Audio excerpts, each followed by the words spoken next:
जय हिंद दोस्तों।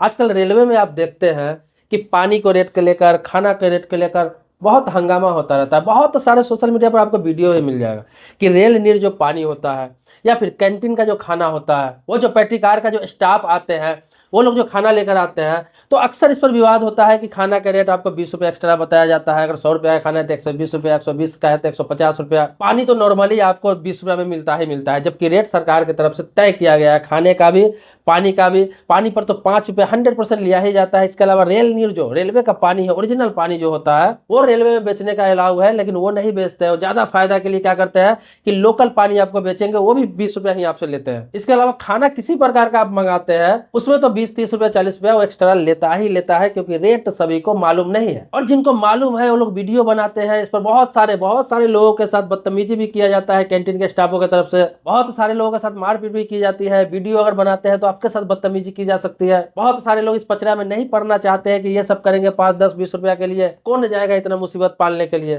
ये सब होता क्यों है, मैं आपको बता दूं। ये सब होता क्यों है? वो इसलिए होता है कि रेलवे ने तो रेट तय कर दिया कि 15 रुपया में पानी मिलेगा रेलवे में, 80 रुपया में ये खाना मिलेगा, 100 रुपया में ये खाना मिलेगा, 120 रुपया में ये खाना मिलेगा। वेज नॉन वेज सबका अलग अलग प्राइस तय कर रखा है। और इसके लिए आपको ऑनलाइन लिस्ट भी मिल जाता है। आप टिकट निकालते हैं ऑनलाइन, तो उसके साथ एक और प्रिंट निकलता है साथ में, जिस पर पूरा सारा चीज लिखा रहता है। यहाँ तक कि कितने ml चाय का कितना पैसा लेना है, वो सारा चीज रहता है आपके पास। लेकिन सारा चीज ऑनलाइन है, ऑफलाइन कुछ भी नहीं है।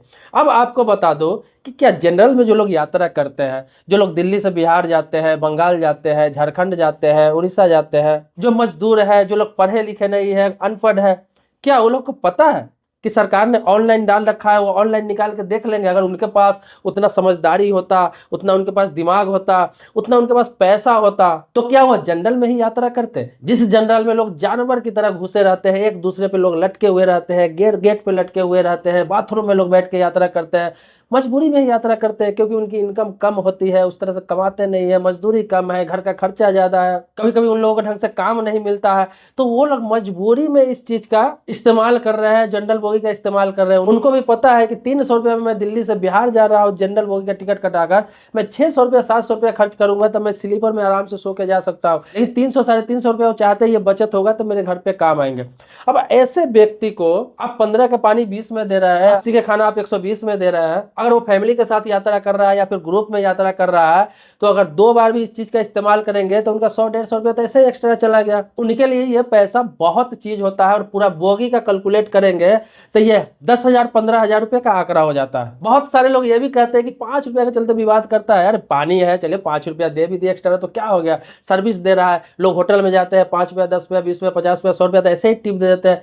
पर टिप कौन देते हैं? टिप देने वाले लोग फर्स्ट एसी में यात्रा कर रहे हैं, टिप देने वाले लोग सेकंड एसी में यात्रा कर रहे हैं, टिप देने वाले लोग जनरल बोगी में यात्रा नहीं करते हैं, टिप देने वाले लोग स्लीपर में यात्रा नहीं कर रहे हैं। ये लोग वही लोग हैं जो मिडिल क्लास फैमिली से बिलोंग करते हैं, जिनकी सैलरी बहुत कम होती है, और उनके लिए 10 रुपया, 20 रुपया, 50 रुपया, 100 रुपया बहुत मायने रखता है। तो आप लोगों को ये बताना चाहूंगा कि कभी भी आप टिकट निकालना है, ऑनलाइन टिकट निकालना है, खुद से निकालना है, या फिर आप किसी रेलवे एजेंट से निकलवा रहे हैं, CSC सेंटर से निकालना है, चाहे काउंटर से निकालना है, कहीं से निकालना है, लेकिन ऑनलाइन आप गूगल पर भी जाएंगे तो गूगल पर जाके आप चेक कर सकते हैं वहां पर जिस ट्रेन से आप यात्रा कर रहे हैं उसका खाने का क्या लिस्ट है, खाने का चार्जेज क्या है, चाय का क्या चार्जेज है, पानी का क्या चार्जेज है, फूड का क्या चार्जेज है, बाकी स्नैक्स का क्या चार्जेज है, सबका क्या रेट है, पूरा प्राइस लिस्ट आपको मिल जाएगा वहां पर। देख के आप उस लिस्ट के हिसाब से ही पैसा दे, 1 रुपया भी आप एक्स्ट्रा नहीं दे, क्योंकि उसमें जो काम कर रहे हैं उन लोगों की अच्छी खासी सैलरी मिलती है। इसके अलावा वो जो सर्विस देते हैं फर्स्ट एसी में, सेकंड एसी में, वहां अच्छा खासा टिप मिल जाता है उन लोगों को। वो लोग खाना सर्व करते हैं और लास्ट में टिप भी लेते हैं। हर व्यक्ति उसको फर्स्ट एसी, सेकंड एसी और थर्ड एसी तक की बात बोल रहा हूँ। आजकल क्या कर रहे हैं, पेटिकार में काम करने वाला स्टाफ है, वो क्या है कि लास्ट में जब ट्रेन पहुंचने वाली होती है उससे 2 घंटा 3 घंटा पहले सुबह के समय में क्या करते हैं, सभी लोगों से प्यार से ही सही टिप मांगते हैं। कोई 10 रुपया, कोई 20 रुपया, कोई 50 रुपया, कोई 100 रुपया, ऐसे टिप देता है। मतलब पर बोगी में उन लोगों के 5,000 10,000 की कमाई हो जा रही है, फर्स्ट क्लास में, सेकंड क्लास में, थर्ड क्लास में। क्योंकि मैं रेगुलर महीने में 1 बार तो यात्रा करता ही हूँ और मुझे ये सारी चीजें पता है, मैं प्रैक्टिकल बता रहा हूँ। लेकिन जो लोग स्लीपर से यात्रा कर रहे हैं, जो लोग जनरल से यात्रा कर रहे हैं, उनको क्यों लूटा जा रहा है? क्योंकि जो सक्षम है वो तो दे ही रहे, अपने मन से दे रहे हैं, खुशी से दे रहे हैं, उनको लूटना नहीं कहेंगे।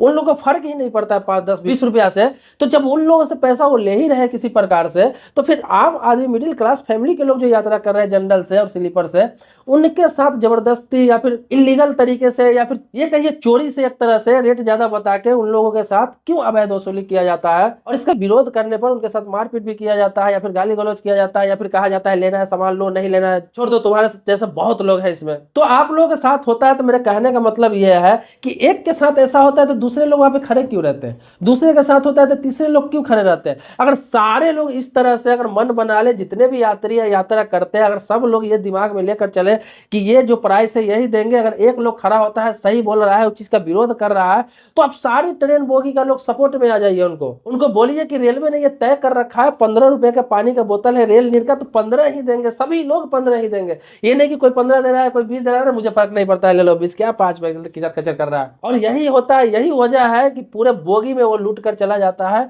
और आपको समझ में नहीं आता है ये 5-5 रुपया करके या हजारों रुपया वसूली कर लेता है पूरे दिन में, और खाने पर 20-20 रुपया 25-25 रुपया करके न जाने वो कितने पैसे बना लेता है। अब बहुत सारे लोग कहेंगे, फिर कहेंगे कमेंट बॉक्स में कहेंगे क्या फर्क पड़ता है 5-10-20 रुपया से, तो फर्क नहीं पड़ता है। तो एक बार मैं आपको एक चीज बता रहा हूँ, बहुत बड़ी बात बता रहा हूँ, एक बार आप आजमा कर देखना। आप रेलवे से यात्रा कर रहे हैं तो उसी पेंट्री कार को, उसी जो खाना बेचने आता है पानी बेचने वाला आता है, उसी को आप 2 रुपया कम देकर देखना, 5 रुपया कम देकर देखना खाने में, वो आपको उसी जगह बेइज्जती कर देगा, उसी जगह हाथ से पानी वापस ले लेगा, उसी जगह हाथ से खाना आपका वापस ले लेगा, आपको दिया हुआ चाय हाथ से वापस ले लेगा। अगर 5 रुपया आपने कम दे दिया, 10 रुपया कम दे दिया, 2 रुपया कम दे दिया कि मेरे पास नहीं है, तो जब 5 रुपया के चलते वो आपसे खाना हाथ में से वापस ले सकता है, पानी वापस ले सकता है, तो हम क्यों 5 रुपया 10 रुपया उसको एक्स्ट्रा दें। ये सोचने वाली बात है। आप रेलवे में टिकट लेने जाइए, आपके पास 1 रुपया कम है, मात्र 1 रुपया कम है, 2 रुपया कम है, 5 रुपया कम है, आप टिकट नहीं निकाल सकते हैं ऑनलाइन, या फिर काउंटर से भी 5 रुपया आपके पास कम है और 500 का टिकट है, 400 का टिकट है,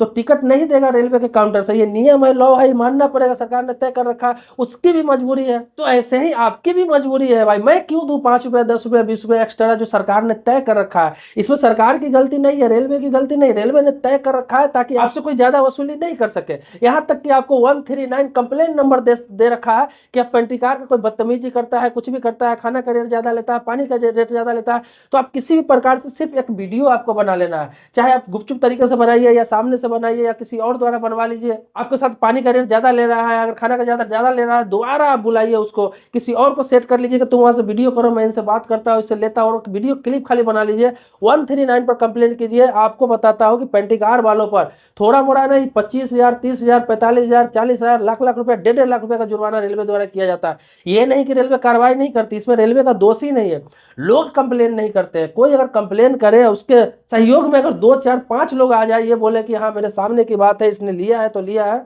या फिर वीडियो रिकॉर्डिंग हो उसके पास, अगर 10-20 कंप्लेन चला जाता है तो यहाँ तक कि उसकी लाइसेंस सस्पेंड तक की बात आ जाती है, और 2 4 5 कंप्लेन चला जाता है, फिर 1-2 भी कंप्लेन चला जाता है तो इतना हेवी जुर्माना होता है कि आप सोच भी नहीं सकते हैं, उसकी 1 महीने की कमाई खत्म हो जाती है। दोबारा वो सोच भी नहीं सकता है कि मैं ऐसा करूंगा। बहुत सारे ट्रेन में ऐसा हुआ है, बहुत सारे लोगों ने कंप्लेन किया है, बहुत सारे ट्रेन के बहुत सारे पेंट्रीकार को सुधार कर दिया है, बहुत सारे कैंटीन में अब ज्यादा पैसा नहीं लिया जाता है, और ये ज्यादातर हो रहा है 3rd क्लास एसी में, स्लीपर एसी में कर रहे हैं। तो लोगों को जागरूक होना पड़ेगा, जो लोग नहीं जानते इनके बारे में, जिनके साथ शोषण हो रहा है, किया जा रहा है, लेकिन आपको पता है तो आप खड़ा होइए और लोगों को बताइए, जागरूक करिए। रेलवे ने आपको किसी तरह के कंप्लेन के लिए, किसी तरह का, किसी प्रकार का आपसे अवैध वसूली हो रहा है, किसी प्रकार का टीटी बदतमीजी कर रहा है, किसी प्रकार से कोई पैसेंजर बदतमीजी कर रहा है, किसी प्रकार के मेडिकल सुविधा का आपको जरूरत है, किसी महिला के साथ कोई बदतमीजी कर रहा है, खाने में कोई ज्यादा रेट ले रहा है, चाय का जो कोई ज्यादा लेट रहा है, कोई बाहरी लोग आकर अंदर में आपको फूड बेच रहा है जबरदस्ती, जिसके पास कोई किसी प्रकार का लाइसेंस नहीं है, कोई आपको डिस्टर्ब कर रहा है, कोई जबरदस्ती आपको सीट पर कब्जा किया, सबके लिए, हर किस प्रकार का कंप्लेन के लिए